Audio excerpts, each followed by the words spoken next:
All right, Cal, you are unmuted and the floor is yours. It is my floor. Well, thank you, and thank all 24 of you for coming. I guess that would be 22 if you don't count Kay and me. So, and by the way, I want to shout out to Kay. I think I've been attending a few of these webinars, and as a host and as a facilitator, she's doing a better job than I think anyone I've seen. And trust me, I've been on a lot of these calls. Thank you. She's certainly better than I am, which you'll figure out really quickly.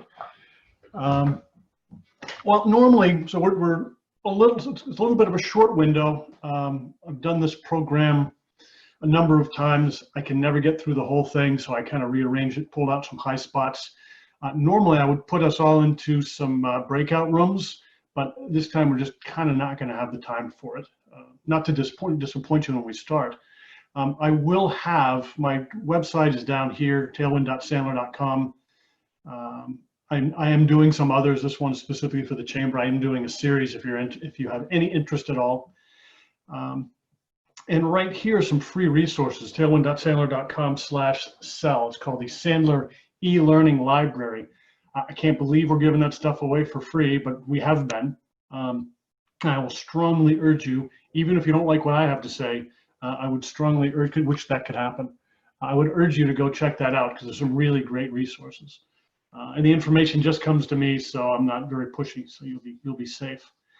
I know a whole bunch of people on the call, and I know there are some existing clients and past clients, so thank you guys for coming. 8 seconds on Sandler. I happen to my training center happens to be, well, in the spare office now. My training center is in Morristown, about 7 minutes from the chamber offices. And for those who don't know, Sandler is a sales, management, and customer service training company. And that's what we do. It's a learning company. And a lot of conversations we've been having lately, as you might imagine, I guess I'm finding people are kind of in 3 camps. Some that are, they're curled up in a ball in the corner, or they get their heads in the sand, hoping and praying that things are going to be the same when this changes. And that's, I don't know, 20-25% of the people, the owners I talk to. And then there's probably another 20-25% that are, they're out fighting, they're leading the charge, they see that there's opportunity, they're really doing some smart things. Some of them a little too aggressively, but their belief or their mindset is, hey, there's business to be had. And then I'd say 50 or 60% of the people, they want to do that, but they just don't really know how. They're successful companies and people, they don't really know how to go do that. So I don't know which camp you guys are in. I'm probably the charging or the trying to figure out what to do since you're here. So we'll get rolling here. Just a little bit about how my belief on learning or training works, and it's a process. It starts with some awareness, and one thing I believe is, or I know in my training practice is, what we do is we create learned sustainable behavior change over time. That said, this is a short webinar. The process is you become aware of some things maybe you weren't aware of before, then you get some knowledge, and that's good, and then you build some skills, and then you actually can go use some of these. So I will be thrilled if everybody can take one thing away that you can commit to doing, or to doing a little bit differently maybe than you did before. And for me, I would consider that success. David Sandler wrote a famous book. Also participate in chat. Staticky, huh? Staticky audio. That's unfortunate. I don't know why that is. If I slow down a little bit, oh boy. Let me see if I can change something. So you're still there. Did that change anything? Speak one more time. Did that change anything? Does that sound any better? Yes, that is much clearer. Thank you. I might have been a little far away. Good. Thank you for the note. Chat works. So participated in the chat. That was excellent. So let me go back one. So we wrote a book, David Sandler wrote a book 50 years ago. You can't teach a kid to ride a bike in a seminar. My belief is they're interesting and they're fun. You might get a nugget or two, but it's really not creating sustainable behavior change over time. And Lorena actually pointed that out, that when you get under pressure, you kind of go back to the stuff you're comfortable with, or you let your fears kind of take over. And I think we see a lot of that happening.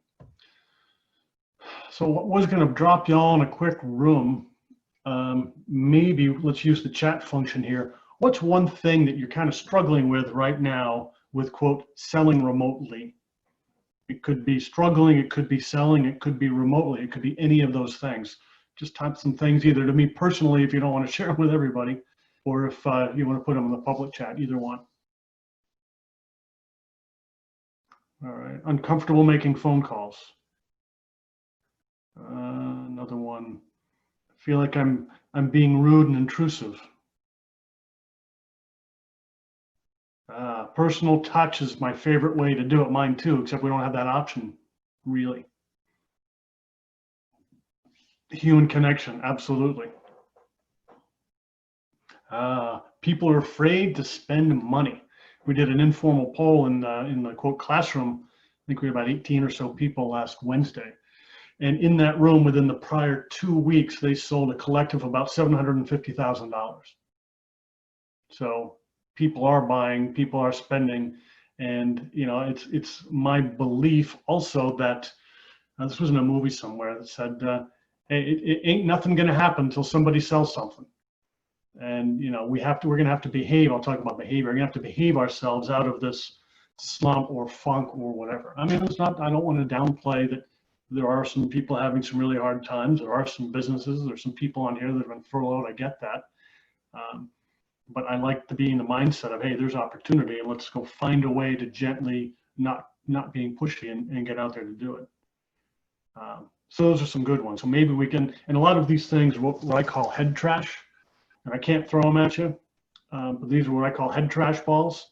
So we throw them around the room. And if Christy, I might pick on you today because you're up in your pictures in my camera.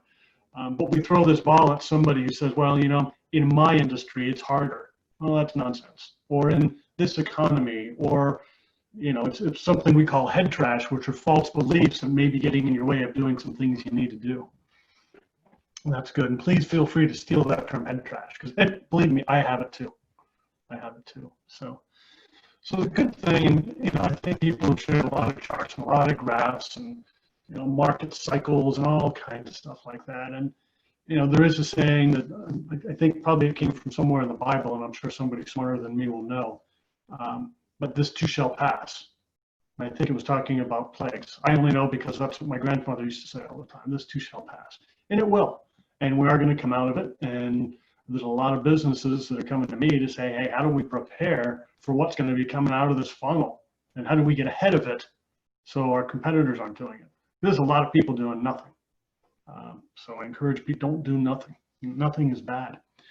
So when we talk about sales, or we talk about doing it in this environment, or however you want to talk about it, everybody thinks it's about technique. What do I say? What's my 30-second commercial? I just got off a call. Well, my 30-second commercial has to sound different now. Okay, fine. And probably it does a little bit. But we come at it from 3 areas. Most people think it's technique. What do I say? What do I do? How do I make the phone call? What's a cold call? What's a text in my email look like? What's my value proposition? All these technique-y things in sales. And for me, that's a problem. So what most people don't know is I grew up in procurement. I was a procurement officer for a large corporation. I have an extreme distaste for salespeople. So what the heck am I doing this for? You might ask. And the reality is our approach to sales is not sounding salesy and not doing technique or shticky kinds of things, because nobody likes to be sold to. Fair?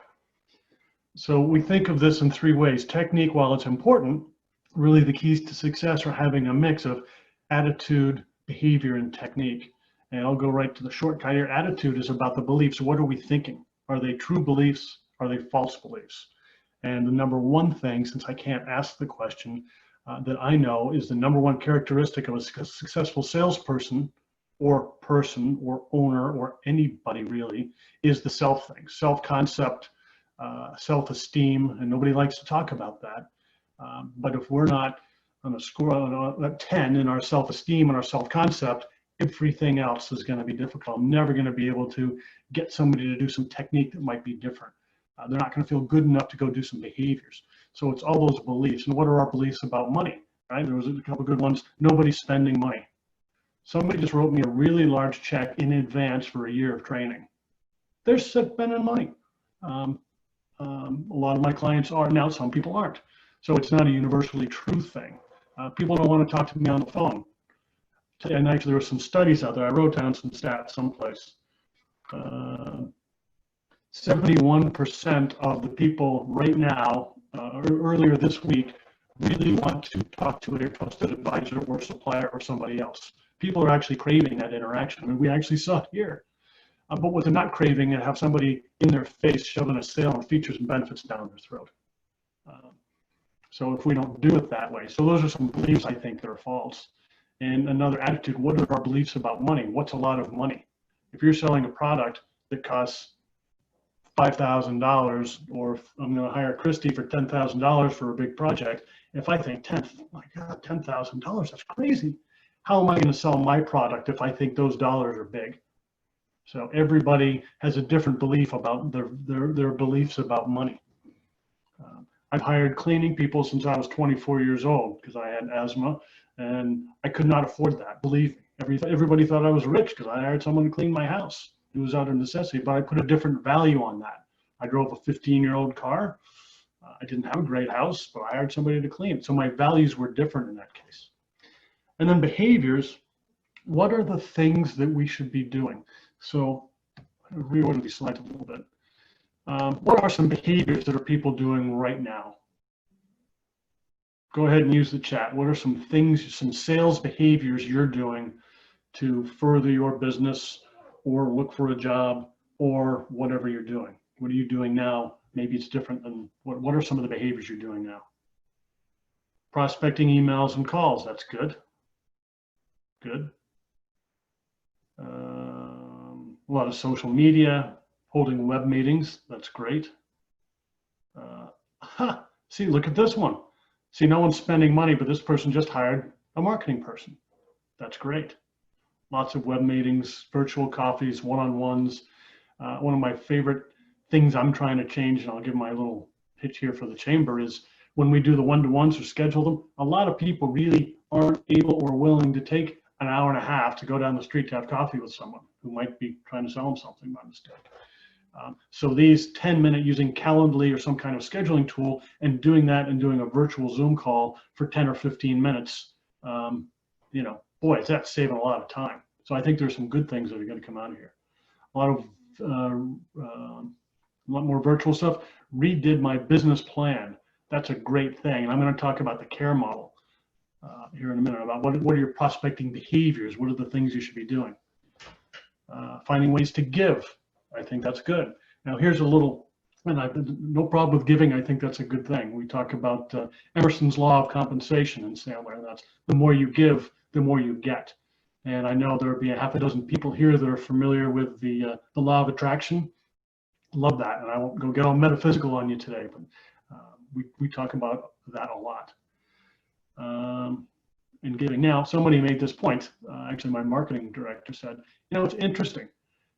People need masks, and they're paying for them, and they're selling them. People are out getting medical treatment, and they're getting paid to provide medical treatment. People buying toilet paper, and they're getting paid for that toilet paper. Everything's not free. So I think we've gone a little far over the mark here on giving away free stuff, and it's important to do that.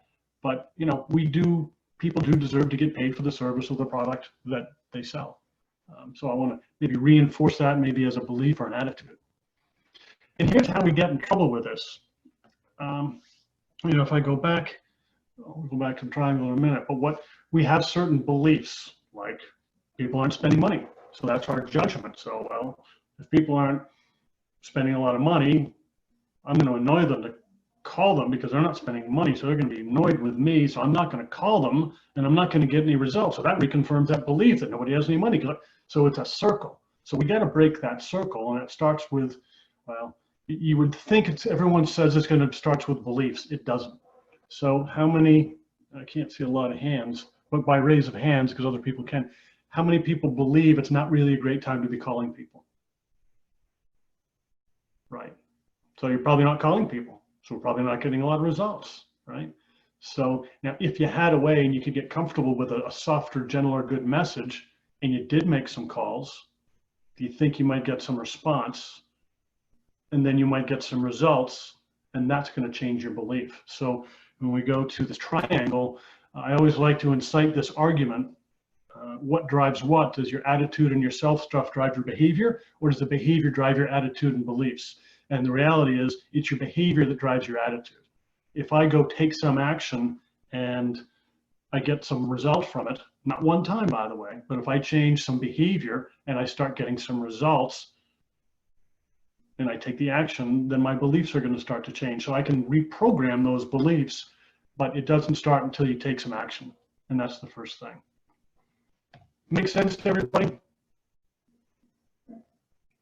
Maybe sort of. I know it's a little bit of a tough one. So I know if I waited till I felt like going to the gym, not going to happen.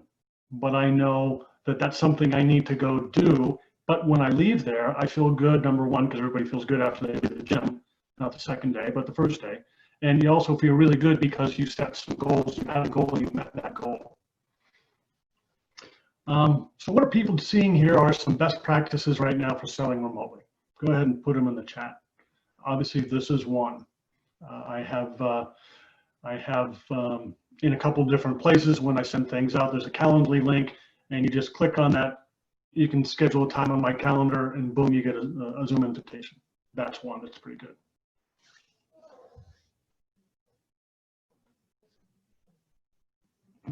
This is the part where you type. You might be on mute, but the keyboard still works.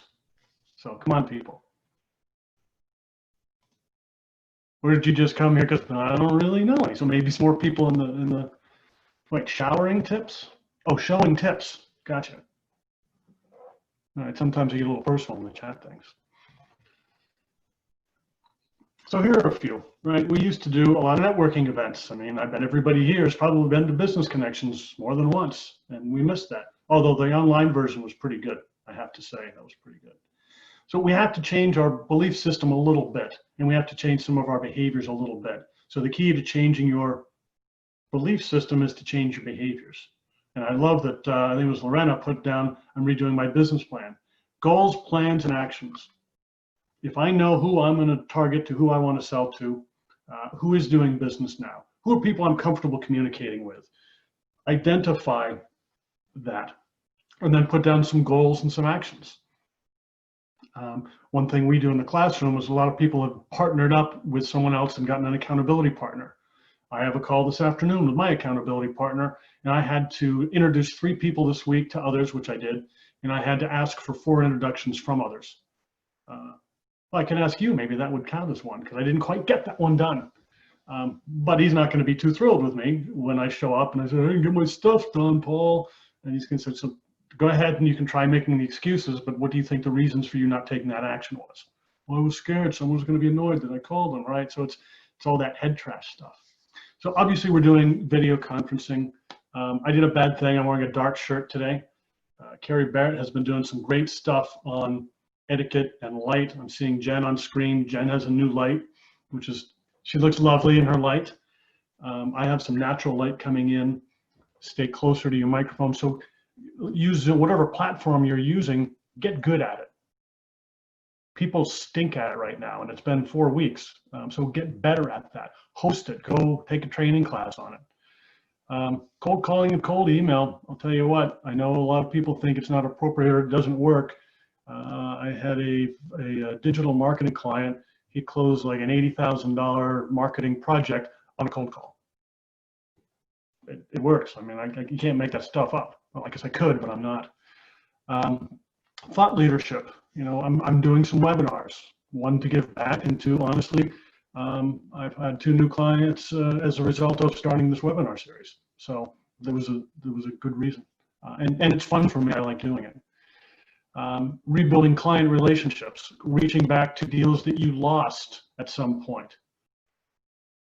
Lisa Carver, she's a good Sandler alumni also. Don't be that salesperson, have a conversation, right? It's not about features and benefits. So goals, plans, and actions, and then you've got something. A lot of us are kind of like, well, I don't know what to do. I'm not sure what to do. You know, first, well, here we go. I won't play the video, but I think a lot of people have seen this. Admiral McRaven, anybody seen this one? Very inspiring. It was a number of years ago. It was a commencement address he gave someplace, and he made a bunch of points. His very first one was, make your bed. Because if you make your bed, you've accomplished something, you've achieved a goal already first thing in the morning. And when you get home, you got your bed's made, or when you go back upstairs from your office, your bed's been made. So that's pretty interesting. So if you Google that, he has a good message. So it's about doing the behaviors, taking action. Book, yeah, make your bed every day.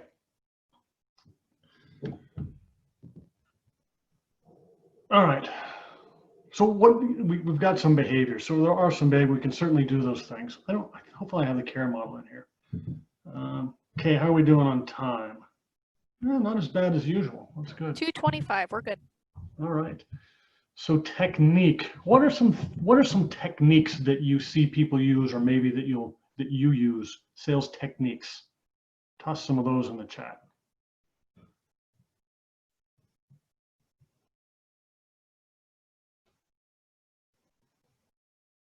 I can wait. What about what you're wearing? We joke about that. Oh, we're virtual. It doesn't matter.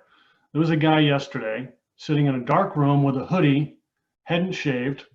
Couldn't tell that he hadn't showered, but I was pretty sure, eating a bagel, dripping stuff. Right? That's the equivalent of the chubby guy at the networking event with a cracker balancing the glass of wine, spitting on you. Nobody wants that. So I think that's a big differentiator. So that certainly is technique. How are we presenting ourselves? And we talked about that yesterday.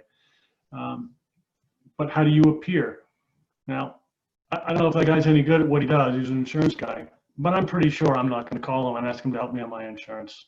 Not a chance, right? So our presence, and our presence is our body language, right? That's what most of our communication is made of. I think another guy did a talk the other day. Most of it is your body language. So we actually have a benefit by using video now, because we can see people's body language. We can see people's expressions. We can learn a little bit more about their personality styles. And the tonality, the sound of your voice, that's technique. If I rattled right through this and I sounded like this and I was kind of slow, I'm not going to be a very persuasive trainer. Who wants to talk to that? Creating good professional Zoom backgrounds. I probably should do that, right? Nobody wants to be looking at your laundry in the back. It was funny and cute for the first week or so, but it's not so funny and cute anymore. I don't want to see your underwear, and no jokes about that. Okay, that's good. Yeah, tone is now getting up, the behavior of getting up, showering, following your regular routine, that's back in behaviors. Now, that's stuff we should be doing anyway, but we kind of take it for granted. It's really important now in times of change. I'm not going to say crisis. I'm tired of people saying that. But people don't like change. Most of us don't like change. Good. Here's something, another chat thing. What do you define as a win? We have a lot of people that are panicked about, oh, my revenue's going down. I'm not going to meet my quota. My commission's going down. I know there are a handful of business owners here. We're 100% commission all day long, right? Nobody's handing us a paycheck. So we can't count a check in the bank as the only win we get. What are some other wins that you're seeing? We actually have a tool that you can click on a win. So one of my wins is, like today, I want to make sure I get a bunch of ahas and people took something away from this webinar. I had another one earlier. One of my wins was, boy, I got a new training idea about 2 o'clock, about 1:30 this afternoon. And some of you will see it next week. Praise from other business owners. Good. That's a good one. Sandler term using a cookbook.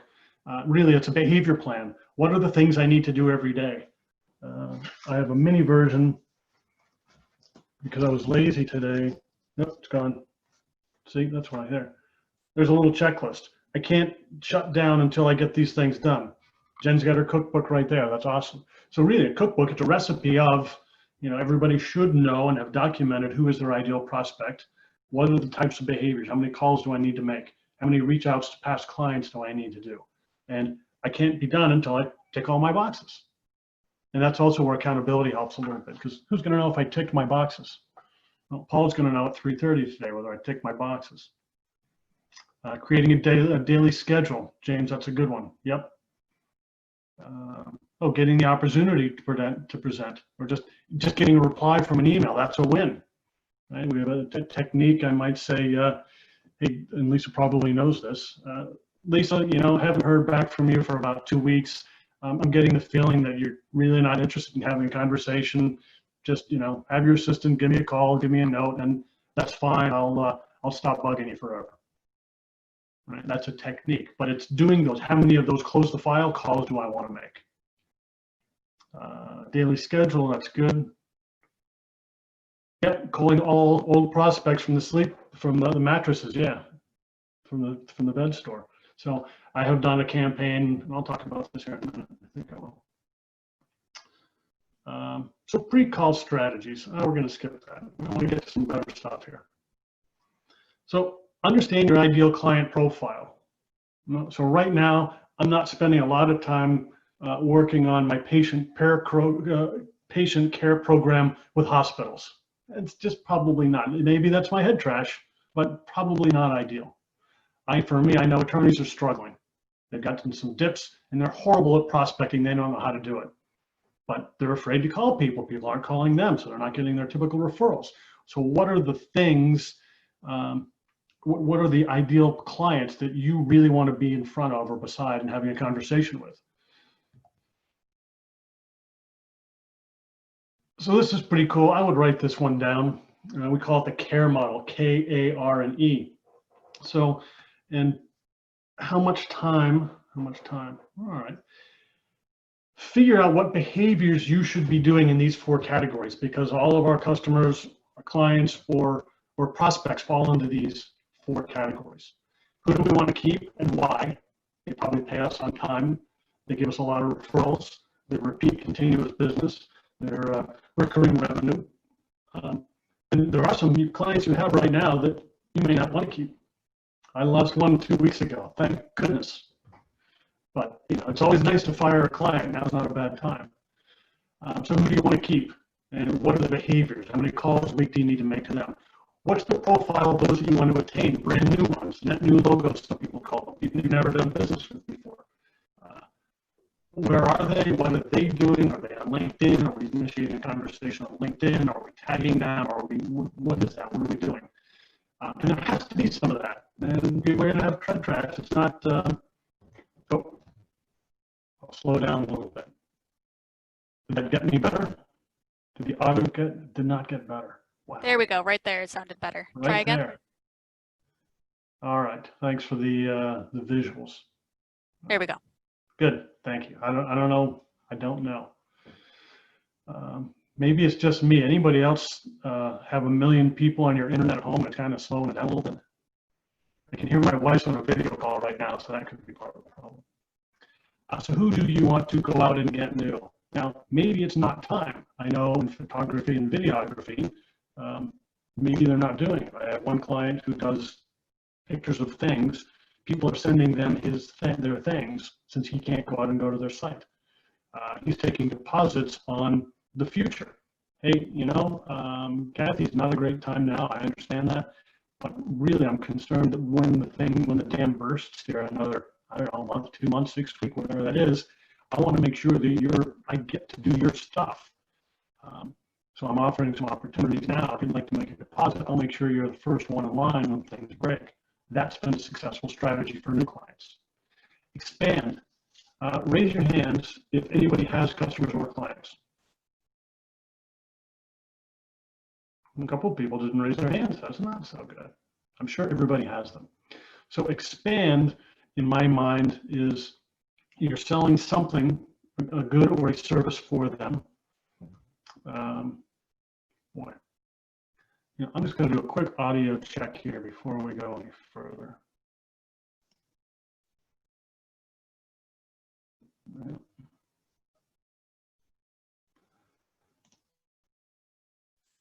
Okay, that might sound a little different. Does that sound any better?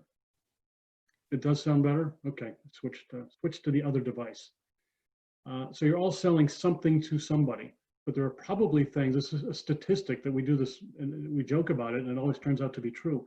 Our customers know 20% of what we do or sell, and they don't know the other stuff. They know what we sold them or what they did, right?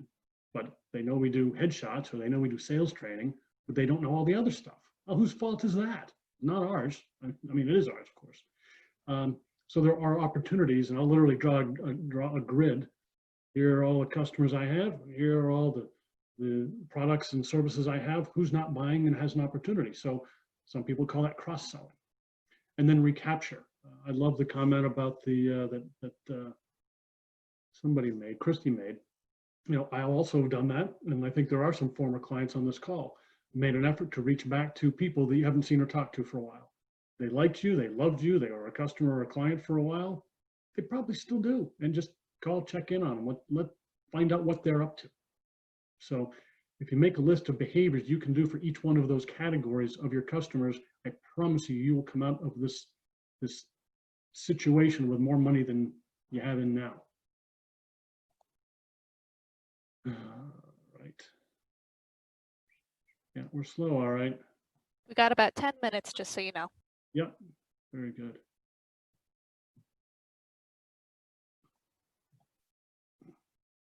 There we go. So social selling, we talk about that a lot.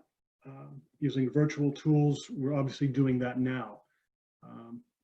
I've seen a lot of people are doing online networking calls. We're having a wedding reunion this Saturday with people literally from around the world. Here's a question, raise your hand if your family and all your friends know what you do for a living. Okay, yeah, so, right? And anything wrong with having that conversation with friends and family?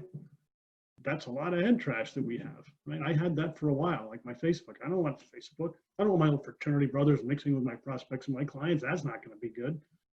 And then I realized a lot of my fraternity brothers are business owners and entrepreneurs. So that eviscerated head trash that I held for a long, long time. So social selling, I think this is giving us an opportunity to meet with friends, ask for introductions, and do all those things. So I got about an hour's worth of stuff here remaining.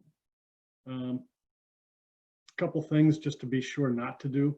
Don't sound salesy. It's not about us. It's not about our features and the benefits that we've been in business since 1812. Nobody cares. So I would, if we were live or we could talk a little more freely, I would ask somebody to say, what's the best reason that I should buy from Lisa Carver?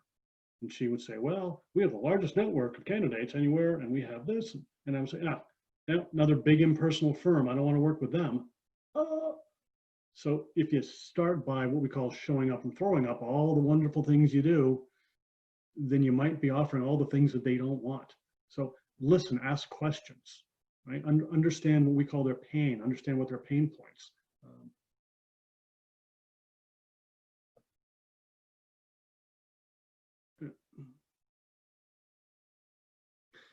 And I'll end with this one and then take some questions if you have. No, not gonna make it. Yeah, we're okay. A follow-up progression, right? Sometimes someone will make a phone call and that'll be it. Well, no one ever calls me back. Well, I don't always remember to call people back the first time, neither do you. Or the message wasn't very good. Or they just don't return phone calls. Like my son, he doesn't have voicemail, so. Or they don't do that. So I wanna make sure I'm gonna use a multifaceted process, and I'm going to be very intentional. I know when I acquired this business, I had a very large recapture campaign, a phone call, an email, an in-mail, and a goodbye call. And I did them about 3 or 4 days apart, depending on the size of the company. But be very intentional, have that, know what your talk track or what your, I don't like the word script, but know what you're going to say. Have those in a template and do the same thing all the time. Problem is you're going to get bored with it.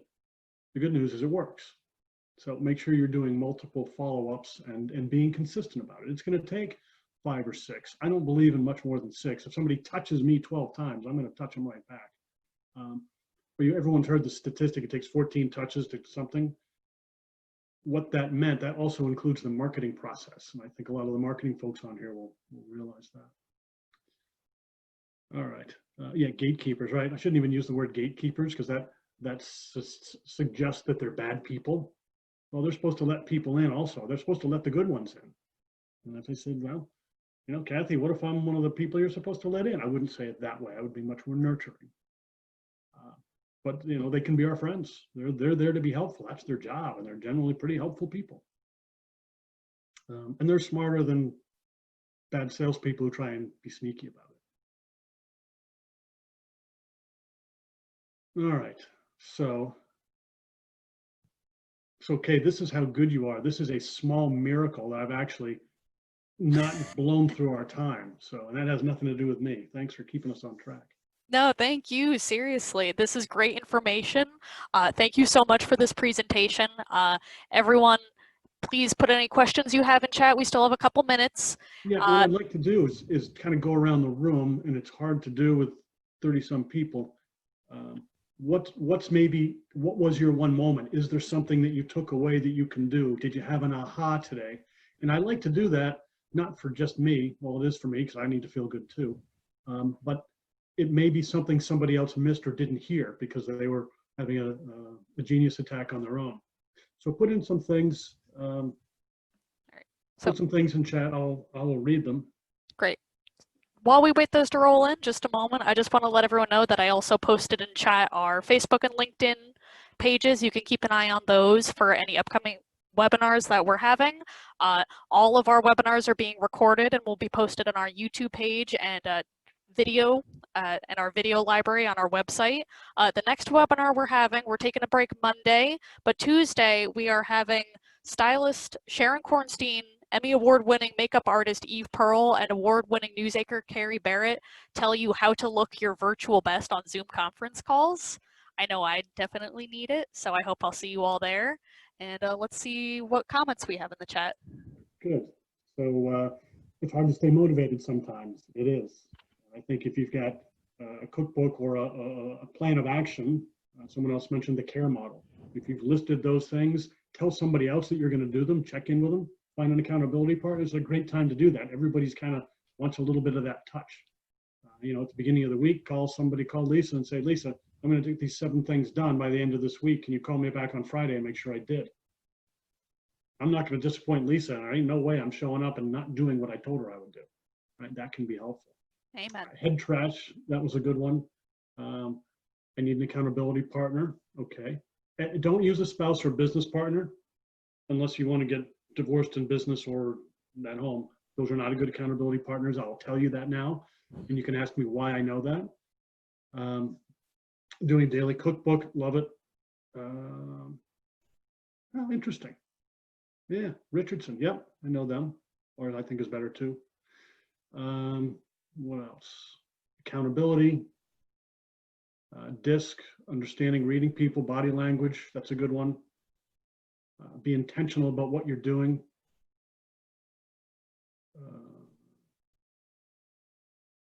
Yeah, so one takeaway I had earlier today from a guy, Mark, and he said, we're not going to do or say things that are different.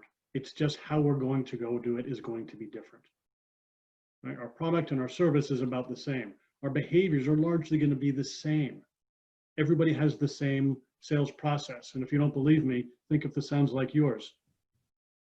I have to have a conversation or a phone call with somebody or an email. I probably have to have another one. I might do a demo or something. We need to talk about money and they're going to buy from me or not. Does that kind of sound like everybody's sales process? We're all doing the same stuff. So the magic in this isn't how do we do all this differently? We're going to do a lot of the same things, but we're going to do them in a different manner. And I think if we do them consistently and we've got a playbook or a cookbook or whatever plan and you stick to it and you tell somebody, you're going to come out way ahead. So thank you for listening. Sorry it was so quiet on your end and all you got to do is listen to me, but that's the way it was. So if anybody would like to have a further conversation, or I'm actually been offering half an hour of coaching to anybody, sales coaching, or some of the attitude things, either write yes in there, or I see Kay has put my email address in there. Go get the free stuff. It's good. I don't get anything from it, but you will. And that's all I have to say. So thank you very much for coming, and you all know where to find me. Thank you so much for this presentation. So everyone, I hope you have a great weekend, and I will see you on the next webinar. Take care.